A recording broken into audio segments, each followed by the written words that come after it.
नमस्ते, सत श्री अकाल, हैलो। ਹੁਣ ਆਪਣਾ ਟੌਪਿਕ ਵੈਕਟਰਸ ਦੇ ਬਾਰੇ ਆ। ਵੈਕਟਰਸ ਨੂੰ ਆਪਾਂ ਪਹਿਲਾਂ ਥੋੜ੍ਹਾ ਬਰੀਫ 'ਚ ਜਾਣਿਆ ਸੀ ਕਿ ਵੈਕਟਰਸ ਜਿਹੜੀਆਂ ਹੁੰਦੀਆਂ ਇਹਨਾਂ ਨੂੰ ਆਪਾਂ ਸਦਿਸ਼ ਰਾਸ਼ੀਆਂ ਮਤਲਬ ਦਿਸ਼ਾ ਸਹਿਤ, ਦਿਸ਼ਾ ਸਮੇਤ, ਜਿਨ੍ਹਾਂ ਦੀ ਦਿਸ਼ਾ ਹੁੰਦੀ ਆ ਸਦਿਸ਼ ਸਮੇਤ ਜਾਂ ਸਹਿਤ, ਸੋ ਦਿਸ਼ਾ ਦੇ ਨਾਲ ਜਿਹੜੀਆਂ ਭੌਤਿਕ ਰਾਸ਼ੀਆਂ ਫਿਜ਼ੀਕਲ ਕੁਆਂਟੀਜ਼ ਹੁੰਦੀਆਂ ਉਹਨਾਂ ਨੂੰ ਆਪਾਂ ਵੈਕਟਰਸ ਕਹਿੰਦੇ ਹਾਂ। ਅਤੇ ਸਕੇਲਰਸ ਉਹ ਹੁੰਦੇ ਆ ਜਿਨ੍ਹਾਂ ਦੀ ਸਿਰਫ ਮਿਕਦਾਰ ਮਾਤਰਾ ਹੀ ਹੁੰਦੀ ਆ, ਜਿਨ੍ਹਾਂ ਨੂੰ ਨੰਬਰਾਂ ਵਿੱਚ ਦੱਸ ਦਿਓ ਅਤੇ ਉਹ ਸਕੇਲਰ ਹੁੰਦੇ ਆ, ਉਹਨਾਂ ਦੀ ਦਿਸ਼ਾ ਦੱਸਣ ਦੀ ਲੋੜ ਨਹੀਂ ਹੁੰਦੀ। ਇਹ ਗੱਲ ਆਪਾਂ ਪਹਿਲੋਂ ਇਹਦੇ ਬਾਰੇ ਜਾਣ ਚੁੱਕੇ ਹਾਂ। ਹੁਣ ਅਸੀਂ ਇੱਥੇ ਗੱਲ ਕਰਾਂਗੇ ਪੋਜੀਸ਼ਨ ਵੈਕਟਰ ਦੀ, ਜਿੱਥੋਂ ਕਿ ਸਾਰੀ ਗੱਲਬਾਤ ਆਪਣੀ ਸ਼ੁਰੂ ਹੋਣੀ ਆ। ਪੋਜੀਸ਼ਨ ਵੈਕਟਰ, ਸੋ ਪੋਜੀਸ਼ਨ ਵੈਕਟਰ ਦੇ ਬਾਰੇ ਆਪਾਂ ਗੱਲ ਕਰਾਂਗੇ। ਸੋ ਪੋਜੀਸ਼ਨ ਜਿਹੜੀ ਹੈਗੀ ਆ ਉਹ ਦੱਸਣ ਲਈ ਆਪਾਂ ਆਮ ਕਰਕੇ ਇੱਕ ਕੋਆਰਡੀਨੇਟ ਸਿਸਟਮ ਦੀ ਸਹਾਇਤਾ ਲੈਂਦੇ ਹਾਂ। ਮੰਨ ਲਓ ਕਿ ਅਸੀਂ ਆਹ ਵਾਲੇ ਪੁਆਇੰਟ 'ਤੇ ਪਹੁੰਚਣਾ ਆ ਅਤੇ ਅਸੀਂ ਕਿੰਨੇ ਪੁਆਇੰਟ ਐਕਸ ਚੱਲਾਂਗੇ ਇਹਦੀ ਸੇਧ ਦੇ ਵਿੱਚ ਜੇ ਆਪਾਂ ਆਈਏ ਤਾਂ ਅਸੀਂ ਇੰਨੀ ਦੂਰ ਜਿਹੜਾ ਹੈਗਾ ਐਕਸ ਜਾਵਾਂਗੇ, ਆਹ ਵਾਲਾ ਜਿਹੜਾ ਡਿਸਟੈਂਸ ਹੈ ਉਹ ਟਰੈਵਲ ਕਰਾਂਗੇ, ਇੱਧਰ ਨੂੰ ਜਾਵਾਂਗੇ। ਮੰਨ ਲਓ ਇਹ ਐਕਸ ਆ, ਵਾਈ ਆ, ਸੋ ਐਕਸ ਦਿਸ਼ਾ ਵਾਲੇ ਪਾਸੇ ਅਸੀਂ ਮੰਨ ਲਓ ਐਕਸ ਟਰੈਵਲ ਕੀਤਾ, ਵਾਈ ਦਿਸ਼ਾ ਵਾਲੇ ਪਾਸੇ ਅਸੀਂ ਵਾਈ ਟਰੈਵਲ ਕੀਤਾ ਅਤੇ ਅਸੀਂ ਆਹ ਐਕਸ ਵਾਈ ਪੁਆਇੰਟ 'ਤੇ ਪਹੁੰਚ ਗਏ। ਇਹ ਓਰੀਜਨ ਹੁੰਦਾ ਆ। ਸੋ ਇਸ ਤਰ੍ਹਾਂ ਅਸੀਂ ਆਹ ਇੱਕ ਪੋਜੀਸ਼ਨ ਜਿਹੜੀ ਹੈਗੀ ਆ, ਅਸੀਂ ਇਹਦਾ ਨਾਮ ਅਸੀਂ ਏ ਜਾਂ ਪੀ ਰੱਖ ਲੈਂਦੇ ਹਾਂ। ਪੀ ਪੁਆਇੰਟ ਆ, ਕੋਈ ਪੀ ਪੁਆਇੰਟ ਆ ਪਲੇਨ ਦੇ ਵਿੱਚ। ਪਲੇਨ ਮਤਲਬ ਜਿੱਦਾਂ ਜ਼ਮੀਨ ਆ ਜਾਂ ਮੇਜ਼ ਆ, ਉਹਦੇ ਉੱਪਰ ਕੋਈ ਆਹ ਇੱਕ ਪੁਆਇੰਟ ਆ ਪੀ, ਇੱਕ ਬਿੰਦੂ ਆ ਪੀ। ਇੱਥੇ ਪਹੁੰਚਣ ਲਈ ਆਪਾਂ ਨੂੰ ਕੀ ਕਰਨਾ ਪਊਗਾ? ਇੱਥੇ ਪਹੁੰਚਣ ਲਈ ਆਪਾਂ ਨੂੰ ਇੱਕ ਐਕਸ ਦਿਸ਼ਾ ਵਿੱਚ ਐਕਸ ਸਟੈਪ ਚੱਲਣੇ ਪੈਣਗੇ। ਐਕਸ ਸਟੈਪ ਦਾ ਮਤਲਬ ਮੰਨ ਲਓ ਕਿ ਤੁਸੀਂ 5 ਸਟੈਪ ਇੱਧਰ ਨੂੰ ਤੁਰੇ ਅਤੇ ਵਾਈ ਮੰਨ ਲਓ 7 ਆ, ਅਸੀਂ 7 ਸਟੈਪ ਫਿਰ ਉੱਧਰ ਨੂੰ ਤੁਰੇ। ਤੁਸੀਂ ਇੱਕ ਖੇਤ ਬਾਰੇ ਸੋਚ ਕੇ ਦੇਖ ਸਕਦੇ ਹੋ ਕਿ ਇੱਕ ਖੇਤ ਦੇ ਵਿੱਚ ਇੱਕ ਨੁੱਕਰ 'ਤੇ ਟਿਊਬਵੈੱਲ ਲੱਗਿਆ ਹੋਇਆ ਆ ਅਤੇ ਆਹ ਤੁਹਾਡਾ ਖੇਤ ਆ। ਖੇਤ ਦੇ ਵਿੱਚ ਤੁਸੀਂ ਕਹੋਗੇ ਟਿਊਬਵੈੱਲ ਤੋਂ ਆਪਾਂ ਜੇ ਇੱਧਰ ਕੋਈ ਆਪਣੇ ਦਰਖਤ ਲੱਗਾ, ਮੰਨ ਲਓ ਇੱਥੇ ਅੰਬ ਦਾ ਦਰਖਤ ਲੱਗਾ, ਅਤੇ ਆਪਾਂ ਕਹਿ ਸਕਦੇ ਹਾਂ ਕਿ ਆਪਾਂ ਇੱਧਰੋਂ ਆਹ ਜਿਹੜੀ ਸੇਧ ਬਣਦੀ ਆ ਅੰਬ ਦੀ ਅਤੇ ਟਿਊਬਵੈੱਲ ਦੀ, ਉਹਦੇ ਵਿੱਚ ਅਸੀਂ 5 ਕਦਮ ਚੱਲਾਂਗੇ। ਠੀਕ ਆ, ਅਸੀਂ ਪਹੁੰਚਣਾ ਸੀ ਇੱਥੇ। ਫਿਰ ਅਸੀਂ ਕਹਾਂਗੇ ਕਿ ਵੀ ਜਿਹੜਾ ਇੱਧਰੋਂ ਇੱਧਰਲੇ ਪਾਸੇ ਵੀ ਕੋਈ ਸੋਚ ਲਓ ਕੁਛ ਲੱਗਿਆ ਹੋਣਾ, ਮੰਨ ਲਓ ਇੱਥੇ ਕਿੱਕਰ ਲੱਗਿਆ, ਕੋਈ ਟਾਹਲੀ ਲੱਗੀ ਆ, ਵੀ ਟਾਹਲੀ ਲੱਗੀ ਆ, ਅਤੇ ਟਾਹਲੀ ਵਾਲੇ ਦਰਖਤ ਵਾਲੇ ਪਾਸੇ ਆਪਾਂ ਜਿਹੜਾ ਹੈਗਾ ਇੱਧਰੋਂ ਐਂ ਨੂੰ ਫਿਰ ਮੰਨ ਲਓ 7 ਕਦਮ ਜਾਣਾ ਹੈਗਾ। ਤਾਂ ਫਿਰ ਅਸੀਂ ਜਿਸ ਜਗ੍ਹਾ 'ਤੇ ਪਹੁੰਚਣਾ ਸੀਗਾ ਉਸ ਜਗ੍ਹਾ 'ਤੇ ਪਹੁੰਚ ਜਾਵਾਂਗੇ। ਸੋ ਤੁਸੀਂ ਸੋਚ ਸਕਦੇ ਹੋ ਕਿ ਇੱਥੇ ਕੋਈ ਚੀਜ਼ ਉਹ ਰੱਖੀ ਹੋਈ ਆ, ਤੁਸੀਂ ਉਹਨੂੰ ਦੱਸਣ ਲਈ ਕੋਆਰਡੀਨੇਟ ਸਿਸਟਮ ਜਿਹੜਾ ਹੁੰਦਾ ਉਹਦਾ ਪ੍ਰਯੋਗ ਕੀਤਾ ਜਾ ਸਕਦਾ ਆ ਕਿ ਅਸੀਂ ਇੱਦਾਂ ਕਰਕੇ ਇਸ ਜਗ੍ਹਾ 'ਤੇ ਜਾਵਾਂਗੇ, ਮੀਨਜ਼ ਰੈਫਰੈਂਸ ਦੇਣਾ ਪੈਂਦਾ ਆ। ਸੋ ਮਤਲਬ ਆਹ ਵਾਲਾ ਪਾਸਾ ਫਿਰ ਤੁਹਾਡਾ ਐਕਸ ਹੋ ਜਾਣਾ ਅਤੇ ਉਹਦੇ 90 ਡਿਗਰੀ ਦੇ ਉੱਤੇ ਇੱਕ ਪਾਸਾ ਵਾਈ ਹੋ ਜਾਂਦਾ ਹੈਗਾ। ਸੋ ਆਹ 90 ਡਿਗਰੀ ਦਾ ਐਂਗਲ ਹੋ ਕੇ ਅਸੀਂ ਦੋ ਜਿਹੜੀਆਂ ਲਾਈਨਾਂ, ਦੋ ਐਕਸਿਸ ਇਹਨੂੰ ਕਹਿੰਦੇ ਆ, ਐਕਸ ਰੇਖਾ ਅਤੇ ਵਾਈ ਰੇਖਾ, ਜਾਂ ਐਕਸ ਅਕਸ਼ ਅਤੇ ਵਾਈ ਅਕਸ਼ ਇਹਨੂੰ ਸ਼ਾਇਦ ਕਹਿ ਦਿੰਦੇ ਆ ਪੰਜਾਬੀ 'ਚ। ਸੋ ਐਕਸ ਰੇਖਾ ਅਤੇ ਵਾਈ ਰੇਖਾ ਜਾਂ ਐਕਸ ਐਕਸਿਸ ਜਾਂ ਵਾਈ ਐਕਸਿਸ, ਇਹ ਦੋਨੋਂ 90 ਡਿਗਰੀ ਦੇ ਉੱਤੇ ਹੋਣੀਆਂ ਜ਼ਰੂਰੀ ਹੁੰਦੀਆਂ। ਆਮ ਕਰਕੇ ਆਪਾਂ ਜਿਹੜਾ ਲੈਂਦੇ ਹਾਂ, ਜਿੰਨੇ ਵੀ ਹਾਲਾਤ ਆਪਾਂ ਪੜ੍ਹਦੇ ਹਾਂ ਇਸ ਲੈਵਲ ਤੱਕ, ਉਹਦੇ 'ਚ 90 ਡਿਗਰੀ ਕੋਣ 'ਤੇ ਦੋ ਰੇਖਾਵਾਂ ਲੈ ਕੇ ਐਕਸ ਤਾਂ ਵਾਈ, ਤਾਂ ਉਹਦੇ ਵਿੱਚ ਅਸੀਂ ਫਿਰ ਦੱਸ ਦਿੰਦੇ ਕਿ ਐਕਸ ਵਾਲੇ ਪਾਸੇ ਨੂੰ ਅਸੀਂ ਕਿੰਨਾ ਗਏ ਅਤੇ ਵਾਈ ਵਾਲੇ ਪਾਸੇ ਨੂੰ ਅਸੀਂ ਕਿੰਨਾ ਗਏ, ਅਤੇ ਆਪਾਂ ਫਿਰ ਉਹ ਪੀ ਪੁਆਇੰਟ 'ਤੇ ਪਹੁੰਚ ਜਾਂਦੇ ਹੁੰਦੇ ਹਾਂ। ਇਹ ਇੱਕ ਆਮ ਤਰੀਕਾ ਵਾ ਗ੍ਰਾਫ ਦੇ ਵਿੱਚ ਦੱਸਣ ਦਾ। ਹੁਣ ਇਹੀ ਗੱਲ ਨੂੰ ਦੁਬਾਰਾ ਦੱਸਣ ਦਾ ਤਰੀਕਾ ਕੀ ਹੈਗਾ ਕਿ ਅਸੀਂ ਕਹਿੰਦੇ ਹਾਂ ਕਿ ਆਹੀ ਐਕਸ ਆ, ਆਹੀ ਵਾਈ ਆ, ਅਤੇ ਅਸੀਂ ਆਹ ਪੀ ਪੁਆਇੰਟ 'ਤੇ ਪਹੁੰਚਣਾ ਵਾ। ਅਸੀਂ ਕਹਿੰਦੇ ਹਾਂ ਕਿ ਵੀ ਇਹ ਜਿਹੜਾ ਪੀ ਪੁਆਇੰਟ ਆ ਇਹ ਉਹ ਪੁਆਇੰਟ ਤੋਂ ਆਰ ਦੂਰੀ 'ਤੇ ਹੈਗਾ, ਆਰ ਦੂਰੀ 'ਤੇ ਹੈਗਾ। ਠੀਕ ਆ, ਆਰ ਦੂਰੀ 'ਤੇ ਹੈਗਾ ਤਾਂ ਫਿਰ ਆਪਾਂ ਇੱਥੇ ਇੱਕ ਸੂਈ ਪ੍ਰਕਾਰ ਦੀ ਸੂਈ ਰੱਖ ਕੇ ਪੈਨਸਲ ਆਰ ਦੂਰੀ ਖੋਲ੍ਹ ਕੇ ਤਾਂ ਇੱਥੇ ਇੱਕ ਆਪਾਂ ਸਰਕਲ ਬਣਾ ਲਾਂਗੇ।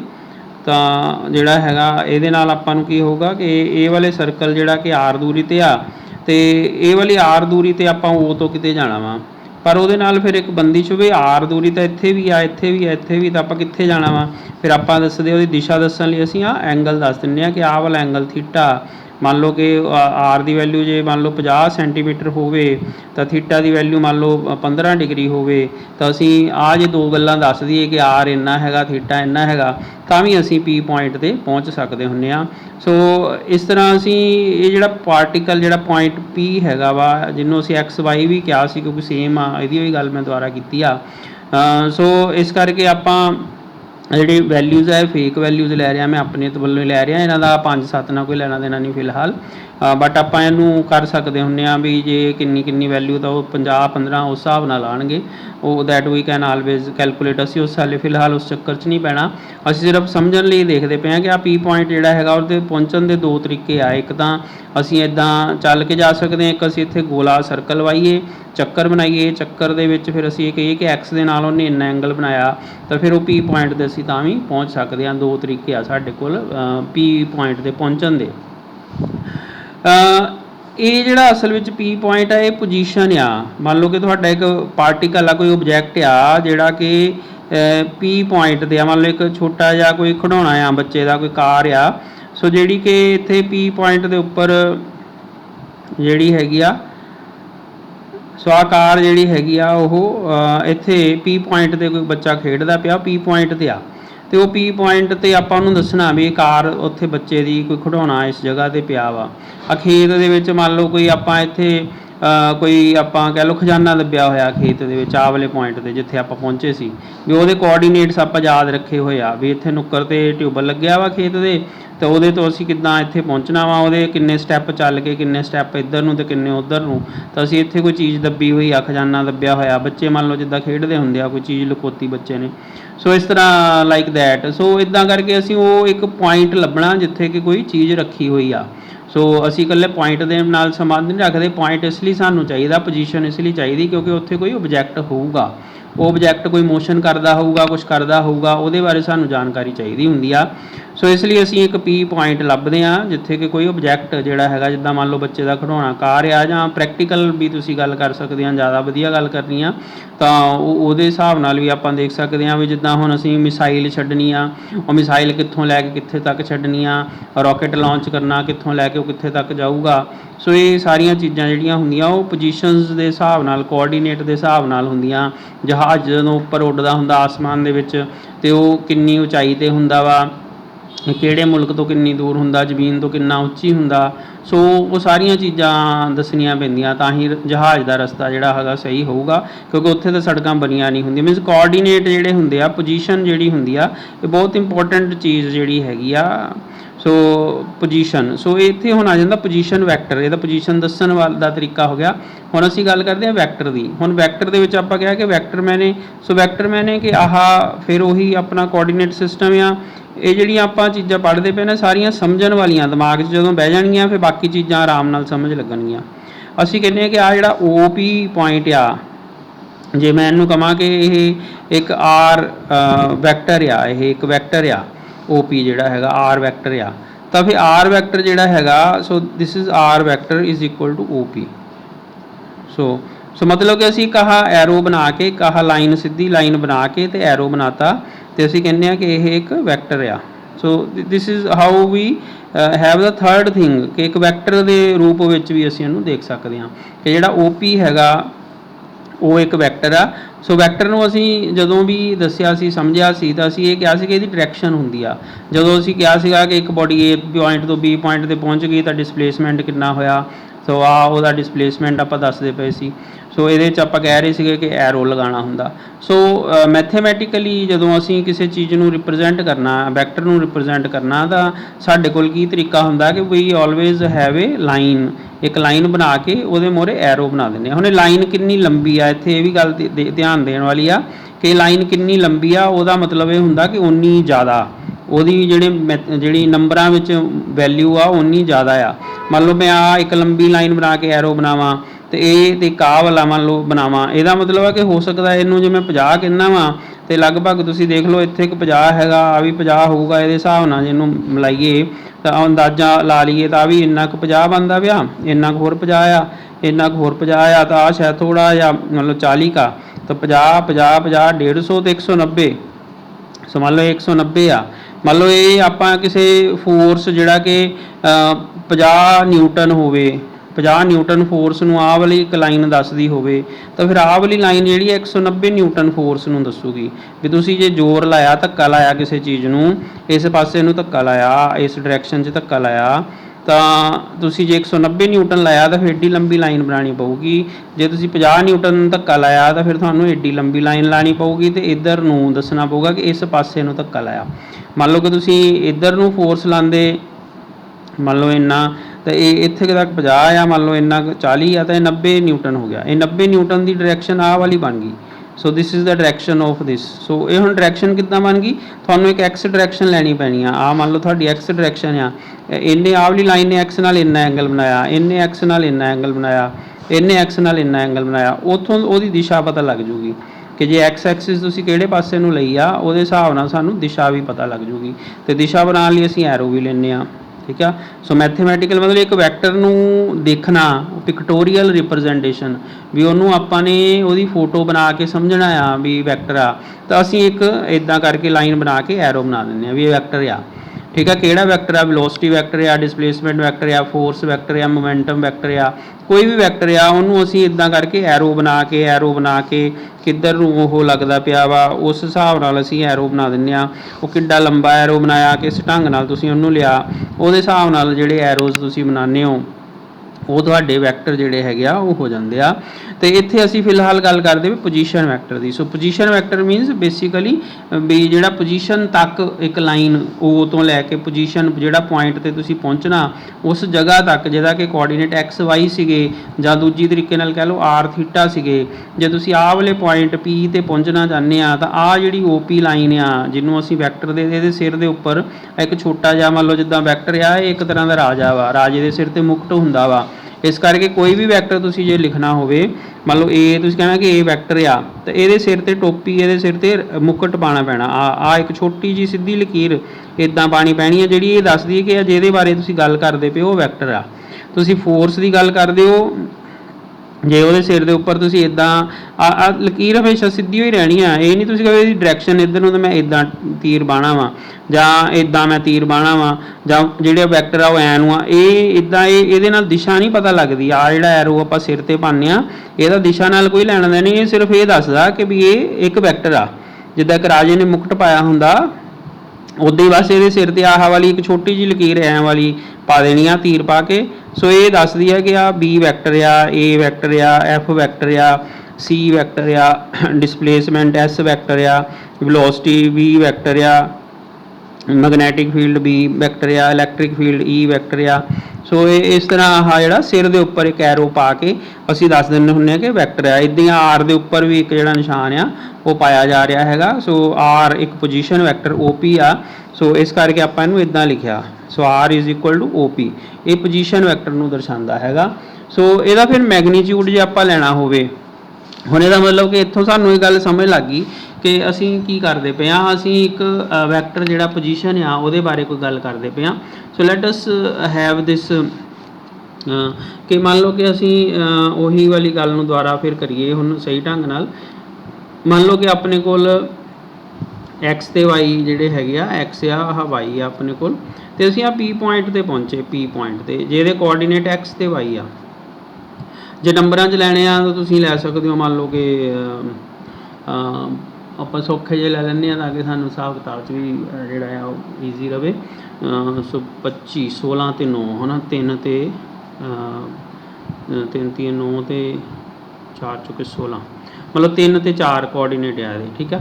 ਸੋ ਅਸੀਂ 3 4 ਲੈ ਲਏ। ਸੋ ਇਹ ਮੈਂ ਬਾਅਦ ਵਿੱਚ ਪਤਾ ਲੱਗ ਜੂਗਾ ਤਾਂ ਵੀ ਡੈਸੀਮਲ ਨਾ ਆਵੇ ਜੇ ਲੋੜ ਪਈ ਤਾਂ, ਇਸ ਲਈ 3 4 ਲਏ ਆ, ਤੁਸੀਂ ਕੋਈ ਵੀ ਲੈ ਸਕਦੇ ਹੋ। ਸੋ ਇਹਦਾ ਮਤਲਬ ਹੈ ਕਿ ਅਸੀਂ ਅਸਲ ਵਿੱਚ 3 ਸਟੈਪ ਇੱਧਰ ਨੂੰ ਚੱਲੇ, 3 ਸਟੈਪ ਤੇ 4 ਇੱਧਰ ਨੂੰ ਚੱਲੇ, ਤੇ ਅਸੀਂ ਆਹ ਵਾਲੇ ਪੁਆਇੰਟ ਤੇ ਪਹੁੰਚ ਗਏ। ਸੋ 3 4 ਜਿਹੜਾ P ਪੁਆਇੰਟ ਆ ਉਹ 3 4 ਨੂੰ ਰਿਪਰੈਜ਼ੈਂਟ ਕਰਦਾ। ਆਹ ਓਰੀਜਨ ਹੁੰਦਾ ਵਾ। ਅਸੀਂ ਕੀ ਦੱਸਣਾ ਚਾਹੁੰਦੇ ਹਾਂ ਕਿ OP ਇੱਕ ਵੈਕਟਰ ਆ। So this OP is a vector. ਸੋ ਆ ਜਿਹੜਾ ਆ OP ਜਿਹੜਾ ਆ ਇੱਕ ਵੈਕਟਰ ਆ। ਸੋ ਅਸੀਂ ਇਹਨੂੰ ਹੁਣ ਵੈਕਟਰ ਇੱਕ ਨਵੀਂ ਤਰੀਕੇ ਨਾਲ, ਨਵੀਂ ਪਹਿਲਾਂ ਤਾਂ ਆਪਾਂ ਪਤਾ ਹੀ ਸੀ ਗ੍ਰਾਫ ਵਿੱਚ ਐਕਸ ਵਾਈ ਦੱਸਣੇ ਹੁੰਦੇ ਆ। ਹੁਣ ਆਪਾਂ ਇਹਨੂੰ ਇੱਕ ਵੈਕਟਰ R ਵੈਕਟਰ ਮੰਨ ਲਓ, ਇਹਨੂੰ R ਵੈਕਟਰ ਕਹਿ ਦਈਏ। This is R vector OP is R vector. OP ਜਿਹੜਾ ਉਹ R ਵੈਕਟਰ ਆ, ਮਤਲਬ position vector. This is position vector, position vector. ਹੁਣ ਇਹ ਪੋਜੀਸ਼ਨ ਵੈਕਟਰ ਦਾ ਜੇ ਹਿਸਾਬ ਕਿਤਾਬ ਲਾਉਣਾ ਹੋਵੇ ਤਾਂ ਫਿਰ ਉਹ ਕਿੱਦਾਂ ਲਾਵਾਂਗੇ। ਹੁਣ ਆਪਾਂ ਨੂੰ ਦਿਖਦਾ ਪਿਆ ਕਿ ਆ ਇੱਕ ਟ੍ਰਾਇੰਗਲ ਬਣ ਗਈ, ਇਹ 'ਚ ਪਾਈਥਾਗੋਰਸ ਥਿਊਰਮ ਲਾਈ ਜਾ ਸਕਦੀ ਆ। ਸੋ ਇਹ ਮੈਂ ਲੈ ਰਿਹਾ ਹੈਗਾ x, ਇਹ ਮੈਂ ਲੈ ਰਿਹਾ ਹੈਗਾ y। ਸੋ ਪਹਿਲਾਂ ਮੈਂ x y ਨਾਲ ਗੱਲ ਕਰ ਲੈਣਾ। ਸੋ ਇਹਦਾ ਮਤਲਬ ਪਾਈਥਾਗੋਰਸ ਥਿਊਰਮ ਦੇ ਹਿਸਾਬ ਨਾਲ OP ਦੀ ਵੈਲਿਊ ਕਿੰਨੀ ਬਣਨੀ ਆ, ਪਾਈਥਾਗੋਰਸ ਹਿਸਾਬ ਨਾਲ ਇਹ x² + y² ਦਾ ਅੰਡਰ ਰੂਟ ਬਣਨਾ, ਦਿਖਦਾ ਹੀ ਆ ਬਣੂਗਾ। ਤਾਂ ਜੇ ਇਹਨੂੰ ਮੈਂ ਨੰਬਰਾਂ ਦੇ ਹਿਸਾਬ ਨਾਲ ਲੈ ਲਾਂ ਤਾਂ 3 3 9 ਜਮਾ 4 ਚੌਕੇ 16। ਸੋ ਮੇਰੇ ਖਿਆਲ ਤੁਹਾਨੂੰ ਸਮਝ ਲੱਗ ਗਿਆ ਹੋਣਾ, 25 ਬਣਿਆ ਤੇ ਵਰਗਮੂਲ 5 ਆ ਗਿਆ। ਮਤਲਬ OP ਦੀ ਵੈਲਿਊ, ਮਤਲਬ ਇਹਦੀ ਵੈਲਿਊ 5 ਆਈ। ਜੇ ਆਪਾਂ ਆ 3 4 ਲੈਂਦੇ ਤਾਂ OP ਦਾ ਜਿਹੜਾ ਲੰਬਾਈ ਆਣੀ ਸੀ ਉਹ 5 ਆਣੀ ਸੀ, ਜੋ ਵੀ ਯੂਨਿਟ ਆਪਾਂ ਲਏ ਹੋਣਗੇ। ਜੇ ਸੈਂਟੀਮੀਟਰ ਲਏ ਸੀਗੇ ਤਾਂ ਆ ਵੀ ਸੈਂਟੀਮੀਟਰ ਹੋਣਗੇ, ਆ ਵੀ ਸੈਂਟੀਮੀਟਰ। ਜੇ ਆ ਮੀਟਰ ਲਏ ਹੋਣਗੇ ਤਾਂ ਆ ਵੀ ਮੀਟਰ ਹੋਣਗੇ। ਜੇ ਆਪਾਂ ਮਾਈਲ ਲਏ ਹੋਣਗੇ, ਮੀਲ ਲਏ ਹੋਣਗੇ, ਆ ਵੀ ਮੀਲ 'ਚ ਹੋਊਗਾ, ਆ ਵੀ ਮੀਲ 'ਚ ਹੋਊਗਾ। ਸੋ ਇਸ ਤਰ੍ਹਾਂ ਅਸੀਂ ਇਹ ਜਿਹੜੀ ਚੀਜ਼ ਆ ਬਈ OP ਜਿਹੜਾ ਉਹ ਲੱਭ ਲਿਆ ਕਿੰਨਾ ਆ। OP ਦੀ ਲੰਬਾਈ 5 ਲੱਭ ਲਈ ਆਪਾਂ ਕਿ OP ਜਿਹੜਾ ਆ ਉਹ 5 ਆ, ਪਰ ਇਹਦੀ ਦਿਸ਼ਾ ਨਹੀਂ ਪਤਾ ਲੱਗਦੀ। ਜਦੋਂ ਅਸੀਂ 5 ਲੱਭ ਲਿਆ, ਇਹ ਤਾਂ ਪਤਾ ਲੱਗ ਗਿਆ ਵੀ ਠੀਕ ਆ 5 ਆ। ਇਹਦੇ ਨਾਲ ਸਿਰਫ ਇਹ ਪਤਾ ਲੱਗਾ ਕਿ ਅਸੀਂ ਇੱਥੇ ਇੱਕ ਸਰਕਲ ਬਣਾ ਸਕਦੇ ਹਾਂ 5 ਸੈਂਟੀਮੀਟਰ ਦਾ, ਤੇ ਉਹਦੀ ਡਾਇਰੈਕਸ਼ਨ ਦੱਸਣ ਲਈ ਫਿਰ ਸਾਨੂੰ ਐਂਗਲ ਪਤਾ ਲੱਗਣਾ ਪਊਗਾ, ਆਹ ਵਾਲਾ ਐਂਗਲ ਕਿੰਨਾ ਵਾ। ਸੋ ਉਹ ਆਪਾਂ ਇੰਨੀ ਡਿਟੇਲ 'ਚ ਹਲੇ ਫਿਲਹਾਲ ਨਹੀਂ ਜਾਂਦੇ। ਸਿਰਫ ਅਸੀਂ ਇਹ ਦੇਖਦੇ ਹਾਂ ਕਿ OP ਦੀ ਲੰਬਾਈ ਜਿਹੜੀ ਆ ਉਹ ਸਾਨੂੰ ਪਤਾ ਲੱਗ ਸਕਦੀ ਆ ਆਹ ਵਾਲੇ ਫਾਰਮੂਲੇ ਨਾਲ। ਸੋ ਇਹਨੂੰ ਅਸੀਂ ਪੋਜੀਸ਼ਨ ਵੈਕਟਰ ਕਹਿੰਦੇ ਆ। ਦਿਸ ਇਜ਼ ਮੋਰ ਇੰਪੋਰਟੈਂਟ ਕਿ ਅਸੀਂ ਇਕੱਲਾ ਉਹਨੂੰ XY ਜਾਂ R ਨਾਲ ਰਿਪਰੈਜ਼ੈਂਟ ਕਰਨ ਦੀ ਬਜਾਏ ਸਿੱਧਾ ਹੀ ਕਹਿ ਸਕਦੇ ਹਾਂ OP ਵੈਕਟਰ। OP ਵੈਕਟਰ ਕਹਾਣੀ ਖਤਮ। ਇਹਦੇ 'ਚ ਅਸੀਂ ਕੋਈ XY ਦੀ ਵਾਰੀ ਫਿਲਹਾਲ ਕੋਈ ਗੱਲ ਨਹੀਂ ਕਰਦੇ। ਸੋ ਇਹ ਪੋਜੀਸ਼ਨ ਵੈਕਟਰ ਬਣ ਗਿਆ, ਗੱਲ ਖਤਮ ਹੋ ਗਈ। ਅਸੀਂ OP ਕਹਿਣ ਦੀ ਬਜਾਏ ਉਹਦਾ ਨਾਮ R ਵੈਕਟਰ ਵੀ ਰੱਖ ਸਕਦੇ ਹਾਂ, ਅਸੀਂ A ਵੈਕਟਰ ਵੀ ਉਹਨੂੰ ਕਹਿ ਸਕਦੇ ਹਾਂ, ਠੀਕ ਹੈ ਨਾ। ਉਹ ਸਾਡੀ ਮਰਜ਼ੀ ਆ ਵੀ ਅਸੀਂ ਉਹਦਾ ਕੀ ਨਾਮ ਰੱਖਿਆ ਹੋਇਆ। ਸੋ ਇੱਥੇ ਆਪਾਂ ਫੋਰ ਕਨਵੀਨੀਅੰਸ ਇਹਨੂੰ R ਮੰਨਦੇ ਪਏ ਆ ਵੀ ਇਹਦਾ R ਵੈਕਟਰ ਹੈਗਾ ਵਾ। ਸੋ ਇਹਦਾ ਹੁਣ ਜਿਹੜੀ ਗੱਲ ਆ ਗਈ, ਇੱਕ ਆ ਗਈ ਵੀ ਇਹਦੀ ਡਾਇਰੈਕਸ਼ਨ ਤੇ ਮੈਗਨੀਚਿਊਡ। ਹੁਣ ਜਿਹੜਾ 5 ਆਇਆ ਇਹ ਮੈਗਨੀਚਿਊਡ ਆਇਆ ਉਹਦਾ, ਮੈਗਨੀਚਿਊਡ। ਇਹਨੂੰ ਫਿਰ ਇਹ ਗੱਲ ਨੂੰ ਆਪਾਂ ਕਿੱਦਾਂ ਲਿਖਦੇ ਹਾਂ, OP ਵੈਕਟਰ ਦਾ ਮੈਗਨੀਚਿਊਡ ਆ, ਮੋਡੂਲਸ ਬਣਾ ਕੇ ਨਾ ਇਹਦੇ ਆਲੇ ਦੁਆਲੇ, ਤੇ ਇਹ 5 ਆਇਆ, ਇਹ 5 ਯੂਨਿਟ ਆਇਆ। 5 ਮਤਲਬ ਯੂਨਿਟ ਮੈਨੇ ਕਿ ਸੈਂਟੀਮੀਟਰ ਮੀਟਰ ਜੋ ਵੀ ਹੋਣਗੇ ਉਹ ਲਿਖ ਦੇਣੇ। ਜੇ ਫੋਰਸ ਹੋਊਗਾ ਤਾਂ ਫਿਰ ਨਿਊਟਨ ਆ ਜਾਊਗਾ। ਸੋ ਉਹਦੇ ਹਿਸਾਬ ਨਾਲ ਸੋ ਮੋਡੂਲਸ ਮੀਨਸ R ਵੈਕਟਰ ਇਹਦੇ ਆਲੇ ਦੁਆਲੇ ਆ ਮੋਡੂਲਸ ਪਾਤਾ, ਇਹ ਉਹਦਾ ਮੈਗਨੀਚਿਊਡ ਬਣ ਗਿਆ, ਮੈਗਨੀਚਿਊਡ ਆਫ ਪੋਜੀਸ਼ਨ ਵੈਕਟਰ, ਮੈਗਨੀਚਿਊਡ। ਸੋ ਮਤਲਬ ਉਸ ਵੈਕਟਰ ਜਿਹਦੀ ਆਪਾਂ ਗੱਲ ਕਰਦੇ ਹਾਂ ਪੋਜੀਸ਼ਨ ਵਾਲੇ ਦੀ, ਉਹਦਾ ਮੈਗਨੀਚਿਊਡ ਕਿੰਨਾ ਵਾ, ਉਹਦੀ ਜਿਹੜੀ ਲੰਬਾਈ ਆ ਨੰਬਰਾਂ ਦੇ ਵਿੱਚ ਜੇ ਉਹਨੂੰ ਦੱਸਣਾ ਹੋਵੇ ਤਾਂ ਉਹ ਕਿੰਨਾ ਆਏਗਾ। ਸੋ ਜਿਹੜਾ ਅਸੀਂ ਵੈਲਿਊਜ਼ ਇੱਥੇ ਕੰਸੀਡਰ ਕੀਤੀਆਂ ਸੀ 3 ਤੇ 4, ਉਹਦੇ ਦੇ ਨਾਲ ਇਹ 5 ਆਉਂਦਾ। ਜੇ ਕੋਈ ਹੋਰ ਵੈਲਿਊਜ਼ ਹੁੰਦੀਆਂ ਫਿਰ ਉਹ ਸ਼ਾਇਦ ਅੰਡਰ ਰੂਟ, ਜਿੱਦਾਂ ਮੰਨ ਲਓ ਤੁਸੀਂ ਕਹੋ ਵੀ ਇਹਦੀ ਵੈਲਿਊ x ਦੀ ਵੈਲਿਊ ਹੈਗੀ ਆ 5 ਤੇ y ਦੀ ਵੈਲਿਊ ਹੈਗੀ ਆ 7, ਤਾਂ ਫਿਰ 5 5 25 ਜਮਾ 7 7 49 ਤੇ ਇਹਦਾ ਸਕੁਏਅਰ ਰੂਟ ਲਓਗੇ ਤਾਂ ਨੈਚੁਰਲ ਹੈ 4 5 6 60 70 ਤੇ 74 ਬਣਿਆ ਸ਼ਾਇਦ। ਸੋ 74 ਦਾ ਵਰਗਮੂਲ ਜਿਹੜਾ ਹੈਗਾ ਸਕੁਏਅਰ ਰੂਟ ਜਿਹੜਾ ਉਹ ਡੈਸੀਮਲ 'ਚ ਆਊਗਾ। ਸੋ ਇਹਦੀ ਵੈਲਿਊ ਫਿਰ ਡੈਸੀਮਲ 'ਚ ਆ ਜਾਊਗੀ। ਸੋ ਦਿਸ ਇਜ਼ ਹਾਊ। ਸੋ ਮਤਲਬ ਪੋਜੀਸ਼ਨ ਵੈਕਟਰ ਜਿਹੜਾ ਹੈਗਾ ਉਹ ਕੀ ਹੈਗਾ ਕਿ ਇੱਕ ਪੁਆਇੰਟ ਆ, ਉਹਨੂੰ ਦੱਸਣ ਦੇ ਜਿਹੜੇ ਤਰੀਕੇ ਆ ਉਹਦੇ ਵਿੱਚ ਇੱਕ ਨਵਾਂ ਤਰੀਕਾ ਐਡ ਹੋ ਗਿਆ ਕਿ ਇਕੱਲਾ XY ਤਰੀਕੇ ਨਾਲ ਅਸੀਂ P ਪੁਆਇੰਟ 'ਤੇ ਨਹੀਂ ਪਹੁੰਚਦੇ, ਇਕੱਲਾ R ਵਾਲੇ ਤਰੀਕੇ ਨਾਲ ਨਹੀਂ P ਪੁਆਇੰਟ 'ਤੇ ਪਹੁੰਚਦੇ, ਅਸੀਂ ਸਿੱਧਾ ਹੀ OP ਕਹਿ ਦਿੰਦੇ ਹਾਂ ਕਿ OP ਵੈਕਟਰ ਆ। OP ਵੈਕਟਰ ਕਹਿਣ ਨਾਲ ਉਹਦੇ 'ਚ ਡਾਇਰੈਕਸ਼ਨ ਆਟੋਮੈਟਿਕਲੀ ਅਸੀਂ ਉਹਦੇ ਵਿੱਚ ਕੰਸੀਡਰ ਕਰ ਲਈ। ਬੇਸ਼ੱਕ ਸਾਨੂੰ ਥੀਟਾ ਮੈਂ ਤੁਹਾਨੂੰ ਨਹੀਂ ਦੱਸ ਰਿਹਾ, ਪਰ ਜਦੋਂ ਮੈਂ OP ਵੈਕਟਰ ਕਹਿਤਾ ਤਾਂ ਫਿਰ ਮੈਂ P 'ਤੇ ਹੀ ਜਾਊਂਗਾ ਨਾ, ਮੈਂ ਹੋਰ ਕਿਤੇ ਤਾਂ ਨਹੀਂ ਜਾਊਂਗਾ। ਇਹਦੇ ਨਾਲ ਆਟੋਮੈਟਿਕਲੀ ਮੈਂ OP ਡਾਇਰੈਕਸ਼ਨ ਲੈ ਲਈ ਵਿੱਚ। ਉਹ ਹੁਣ ਕਿੰਨੀ ਆਊਗੀ ਉਹ ਨੰਬਰਾਂ ਤੋਂ ਅਸੀਂ ਲੱਭ ਲਾਂਗੇ, ਕਿੰਨੀ ਆਊਗੀ ਉਹ ਬਾਅਦ ਵਾਲਾ ਇਸ਼ੂ ਆ। ਸੋ ਫਿਲਹਾਲ ਅਸੀਂ ਜਿਹੜਾ ਹੈਗਾ ਉਹ ਪੋਜੀਸ਼ਨ 'ਤੇ ਪਹੁੰਚ ਗਏ। ਮੰਨ ਲਓ ਇੱਦਾਂ ਹੀ ਅਸੀਂ ਮੰਨ ਲਓ ਆਹ ਸਾਡੇ ਕੋਲ x ਤਾਂ y ਫਿਰ ਡਾਇਰੈਕਸ਼ਨ ਹੈਗੀਆਂ, ਅਸੀਂ ਕਿਸੇ ਪੁਆਇੰਟ 'ਤੇ ਪਹੁੰਚਣਾ ਸੀਗਾ। ਮੰਨ ਲਓ ਆਹ ਪੁਆਇੰਟ A ਹੈਗਾ, ਹੁਣ ਮੈਂ A ਪੁਆਇੰਟ ਕਹਿ ਦਿੰਦਾ। ਇਹਦਾ ਮਤਲਬ A ਦਾ ਜਿਹੜਾ ਪੋਜੀਸ਼ਨ ਵੈਕਟਰ ਆ ਉਹਨੂੰ ਮੈਂ ਜੇ ਕਹਾਂ R1 ਆ O ਪੁਆਇੰਟ ਆ, ਸੋ R1, so this is R1 position vector. ਮੰਨ ਲਓ ਕੋਈ B ਪੁਆਇੰਟ ਆ ਤੇ ਇਹਦਾ ਪੋਜੀਸ਼ਨ ਵੈਕਟਰ ਜਿਹੜਾ R2, so this is R। ਸੋ ਇਹਦਾ ਮਤਲਬ ਕਿ ਹੁਣ ਇਹਨੂੰ ਮੈਨੂੰ ਉੱਦਾਂ ਜੇ ਮੈਂ ਦੱਸਣਾ ਹੁੰਦਾ ਤਾਂ x1 y1 ਹੋਣਾ ਸੀ, ਇਹਦਾ x2 y2 ਹੋਣਾ ਸੀ। ਸੋ ਅਸੀਂ ਕੀ ਕਰਦੇ ਪਏ ਹਾਂ, ਅਸੀਂ ਇਹਨੂੰ ਪੋਜੀਸ਼ਨ ਵੈਕਟਰ ਨਾਲ ਸਿੰਪਲੀ, ਸੋ ਇਸੇ OA ਵੈਕਟਰ ਤੇ OB ਵੈਕਟਰ। ਸੋ ਬਸ ਇਹ 'ਚ XY XY R ਵਗੈਰਾ ਦਾ ਕੋਈ ਜ਼ਿਕਰ ਨਹੀਂ ਆਪਾਂ ਕਰਦੇ ਪਏ। ਸਿੰਪਲੀ ਵੀ ਆਰ ਸੇਇੰਗ ਕਿ position vector of A, so this is position vector PV of A and OB is position vector of B। ਸੋ ਇਹ B ਪੁਆਇੰਟ ਆ, ਮਤਲਬ ਜਿਹੜੇ ਪੁਆਇੰਟ ਦਾ ਵਾ ਉਹਦਾ ਪੋਜੀਸ਼ਨ ਵੈਕਟਰ ਨੂੰ ਆਮ ਕਰਕੇ ਲਿਖਣ ਲੱਗੇ ਮਤਲਬ ਸਟੈਂਡਰਡ ਨੋਟੇਸ਼ਨ ਤਾਂ ਨਹੀਂ ਹੈਗੀ ਵੀ ਪੋਜੀਸ਼ਨ ਵੈਕਟਰ, ਕਿਉਂ ਕਿੰਨਾ ਬੜਾ ਲਿਖਣ ਦੀ ਬਜਾਏ ਆਪਾਂ PV ਲਿਖ ਦਿੰਦੇ ਹਾਂ। So position vector of A, position vector of B। So ਇਸ ਤਰ੍ਹਾਂ ਅਸੀਂ OA ਤੇ OB ਬਾਰੇ ਗੱਲ ਕੀਤੀ। ਇਹ 'ਚ XY ਦੀ ਕੋਈ ਗੱਲ ਨਹੀਂ, ਇਹ 'ਚ R ਥੀਟਾ ਦੀ ਉੱਦਾਂ ਅਸੀਂ R1 ਥੀਟਾ 1 ਲਿਖਣਾ ਸੀ, ਉਹਦੀ ਵੀ ਕੋਈ ਗੱਲ ਨਹੀਂ ਕੀਤੀ।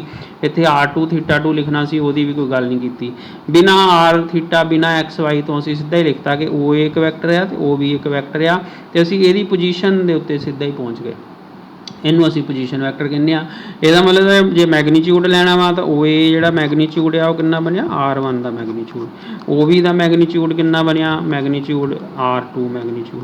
ਸੋ ਇਹ ਜੇ ਤੁਸੀਂ ਇਹਨੂੰ ਇਦਾਂ ਲਿਖਣ ਦੀ ਬਜਾਏ ਸਿੱਧਾ ਹੀ R1 ਲਿਖ ਦੋ ਤਾਂ ਵੀ ਉਹਦਾ ਮਤਲਬ ਇਹ ਆ ਕਿ ਉਹਦਾ ਮੈਗਨੀਚਿਊਡ ਆ, ਫਿਰ ਮੋਡੂਲਸ ਤੇ ਵੈਕਟਰ ਪਾਉਣ ਦੀ ਲੋੜ ਨਹੀਂ ਹੈ। ਸੋ ਇਹ ਗੱਲ ਦਾ ਧਿਆਨ ਰੱਖਣਾ ਕਿ ਆ ਜਿਹੜਾ ਉੱਪਰ ਸਿਰ ਤੇ ਆਪਾਂ ਤੀਰ ਜਿਹਾ ਬੰਨ੍ਹਦੇ ਆ ਤੇ ਆ 2 ਡੰਡੇ ਲਾਉਂਦੇ ਆ, ਇਹਨੂੰ ਮੋਡੂਲਸ ਕਹਿੰਦੇ ਆ। ਸੋ ਇਹ ਜਿਹੜੇ ਦੋਨੋਂ ਡੰਡੇ ਆ ਤੇ ਜਿਹੜੇ ਆਹ ਵੈਕਟਰ ਆ, ਜੇ ਆਪਾਂ ਨਾਮ ਪਾਈਏ ਇਕੱਲਾ ਹੀ R1 ਲਿਖੀਏ ਤੇ ਇਹ ਆਟੋਮੈਟਿਕਲੀ OA ਵੈਕਟਰ ਦਾ ਮੈਗਨੀਚਿਊਡ ਹੀ ਆ। ਜਿਹੜੀ ਜ਼ਿਆਦਾ ਸਟੈਂਡਰਡ ਨੋਟੇਸ਼ਨ ਆ ਵੀ ਵਧੀਆ ਤਰੀਕੇ ਨਾਲ ਦੱਸਣਾ ਵੀ ਇਹ ਕਿਸੇ ਵੈਕਟਰ ਦਾ ਮੈਗਨੀਚਿਊਡ ਆ, ਉਹ ਫਿਰ ਇਹ ਆ ਕਿ ਵੀ ਆਪਾਂ ਇਹਨੂੰ ਇਦਾਂ ਲਿਖੀਏ। ਉਹਦੇ ਨਾਲ ਇਹ ਮਤਲਬ ਹਾਂ ਇਹ ਵੈਕਟਰ ਹੀ ਸੀਗਾ, ਕੋਈ ਸਕੇਲਰ ਨਹੀਂ ਸੀਗਾ।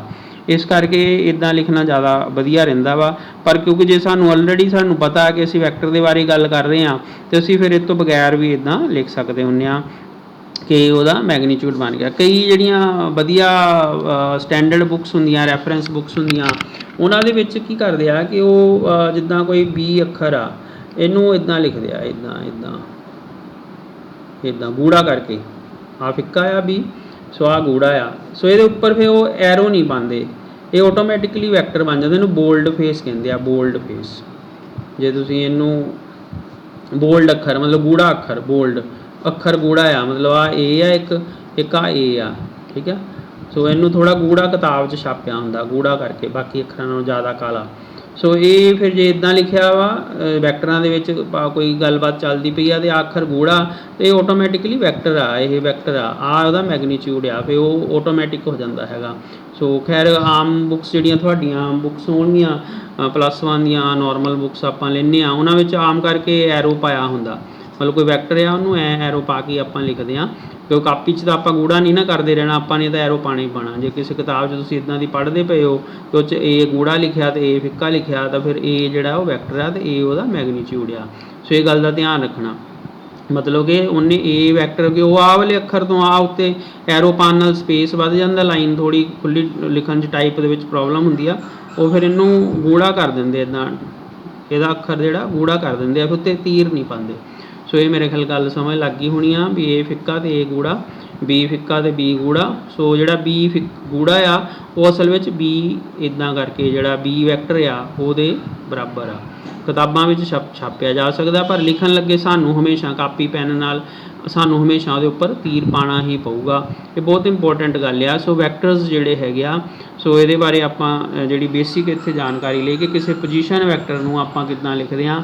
ਸੋ ਪੋਜੀਸ਼ਨ ਵੈਕਟਰ ਜਿਹੜਾ ਹੈਗਾ ਉਹ XY ਦੇ ਉੱਪਰ OA ਵੈਕਟਰ ਜਾਂ OB ਵੈਕਟਰ ਹੁੰਦਾ, ਜਾਂ R1 ਵੈਕਟਰ ਜਾਂ R2 ਵੈਕਟਰ ਇਦਾਂ ਕਰਕੇ ਆਪਾਂ ਨੂੰ ਲਿਖਦੇ ਹਾਂ। ਤੇ ਉਹਦੇ 'ਚ ਸਾਨੂੰ ਫਿਲਹਾਲ XY ਜਾਂ R ਥੀਟਾ ਦੀ ਲੋੜ ਨਹੀਂ ਹੁੰਦੀ। ਸੋ ਇਹ simply write OA position vector, OB position vector. Magnitude ਇਹਨਾਂ ਦਾ ਲਿਖਣਾ ਹੋਵੇ ਤਾਂ ਅਸੀਂ ਮੈਗਨੀਚਿਊਡ ਇਸ ਢੰਗ ਨਾਲ ਲਿਖਦੇ ਹਾਂ।